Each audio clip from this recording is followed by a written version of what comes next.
You say when we first talk, you say that Kodak made some wrong decisions.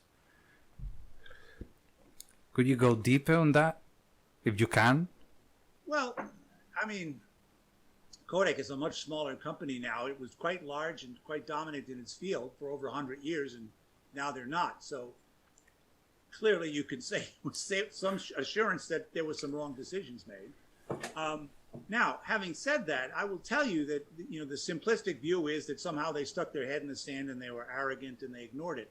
And I hope I've given you enough background story to indicate that they certainly didn't ignore it.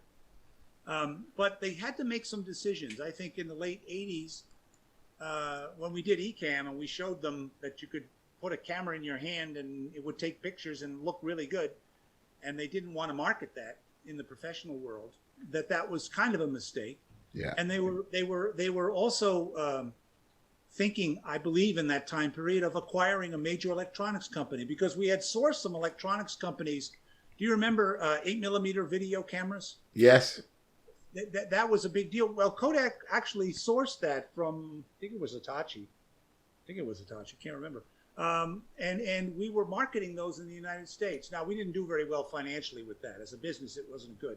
But we were getting into that. And there was a discussion about acquiring a company, and I don't know which Japanese company it was, about thinking about doing that. But instead, they invested in Sterling, which was also a major investment.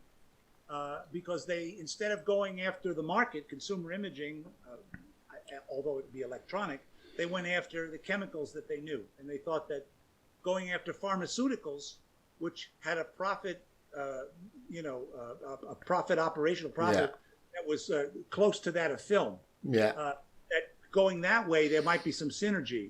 I don't know if, looking back on it, if that decision was that well thought out. No. So and they soon reversed that decision. But that was probably a mistake, doing that. And then I think they could have done something in the 90s, perhaps by acquiring a big company. Although, to be honest with you, just acquiring a company doesn't really do much for you. You've got to acquire them and let that culture flourish.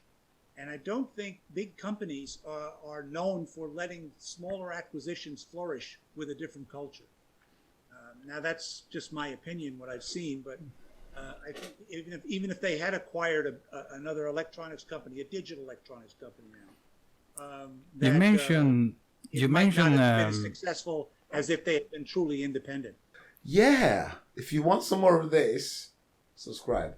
If you like it, press like. But we prefer if you subscribe. All right. And plus, on top of that, if you don't want him in the country anymore, definitely subscribe. Yeah.